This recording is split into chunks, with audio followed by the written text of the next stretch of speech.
Different methods of agriculture.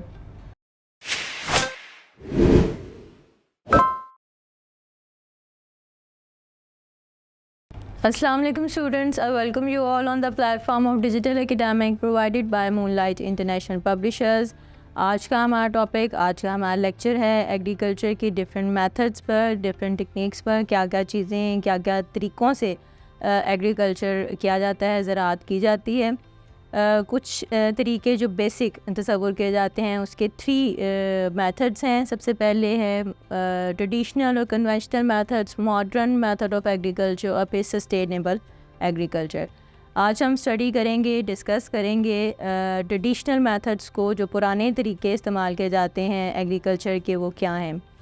Traditional से हमारे जहन में जो पहला वर्ड आता है वो ये है कि नस्ल दर नस्ल मुंतकिल हो रहे हैं, यानी इसमें वो तरीके, वो मेथड्स शामिल हैं एग्रीकल्चर के जो एक नस्ल से दूसरी नस्ल में मुंतकिल हो रहे हैं। बहुत ज़्यादा जदीद टेक्नोलॉजी इसमें यूज़ नहीं की जा सकती।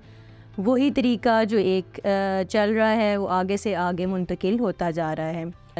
ट्रेडिशनल मेथड्स में इंक्लूड हैं agro forestry, crop rotation, intercropping, polyculture and monoculture. तो हम डिस्कस करते हैं इनको। सबसे पहले मैं डिस्कस करूँगी एग्रो फॉरेस्ट्री क्या है। एग्रो फॉरेस्ट्री क्या है कि ये इन्वॉल्व है, ये एग्रीकल्चर, इसमें ट्रीज़, श्रब्स, क्रॉप्स और लाइफ स्टॉक एक ही जगह पर इनकी ज़राअत यानी कि कल्टीवेशन की जाती है। इसमें इंटरनेशनल लेवल पर वो दरख्त उगाए जाते हैं जो शेड प्रोवाइड करते हैं, जो क्लाइमेटिक चेंजेस को कंट्रोल करते हैं या बैलेंस करते हैं। इसके अलावा तेज़ हवाओं को रोकते हैं, सॉइल एरोजन में बहुत हेल्पफुल हैं। इस तरह हम कह सकते हैं कि किसी मुल्क की इकॉनमी के लिए भी, ज़र मुबादला के लिए भी ये बहुत इंपॉर्टेंट है। इसके अलावा इन दरख्तों से, क्योंकि यहाँ श्रब्स और लाइफ स्टॉक भी मौजूद है, तो उनसे हम जानवरों का चारा हासिल करते हैं, फ्रूट्स हासिल करते हैं या इमारती लकड़ी इससे हासिल की जाती है। क्रॉप रोटेशन में मुख्तलिफ़ फसलें एक ख़ास जगह पर और एक ख़ास अरसे के लिए, ख़ास मुद्दत के लिए उगाई जाती हैं। इसका फ़ायदा क्या होता है कि ज़मीन के जो न्यूट्रिएंट्स हैं वो इंक्रीज़ होते हैं। इसके अलावा ये पेस्ट्स को कंट्रोल करता है, डिजीज़ को कंट्रोल करता है और दूसरी फसलों के साथ जो कीड़े मकोड़े पैदा हो जाते हैं उनको भी इसके ज़रिए कंट्रोल किया जाता है और ज़मीन की ज़रख़ेज़ी का बाइस है। नेक्स्ट है मिक्स्ड क्रॉप या इंटरक्रॉपिंग। उसमें मुख्तलिफ़ फसलें एक ही जगह पर बारी बारी उगाई जाती हैं। उससे क्या होता है कि जो रिसोर्सेज हमारे पास मौजूद हैं उनको बेहतर तरीके पे इस्तेमाल किया जा सकता है। जो पेस्ट हैं, जो कीड़े मकोड़े पैदा होते हैं, उनको कंट्रोल किया जाता है। इसके अलावा ज़मीन के न्यूट्रिशन वैल्यू जो है उसको बैलेंस रखती है और इसके अलावा इकॉनमी वाइज भी ये इम्पॉर्टेंट है।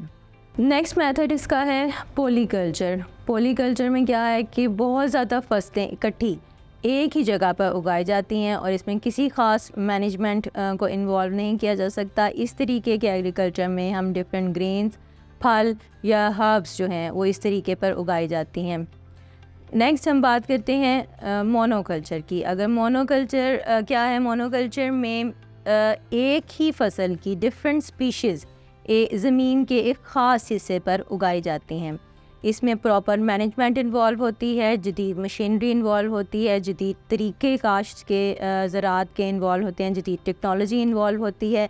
लेकिन इसका हमें नुकसान क्या होता है कि ये पेस्ट को इंक्रीज़ कर देती हैं, उससे ख़तरा यानी डेंजर बढ़ जाता है, ज़्यादा कीड़े मकोड़े पैदा होते हैं फसलों के और इसके साथ साथ ये ज़मीन की डिग्रेडेशन में इजाफे का बाइस भी बनती हैं।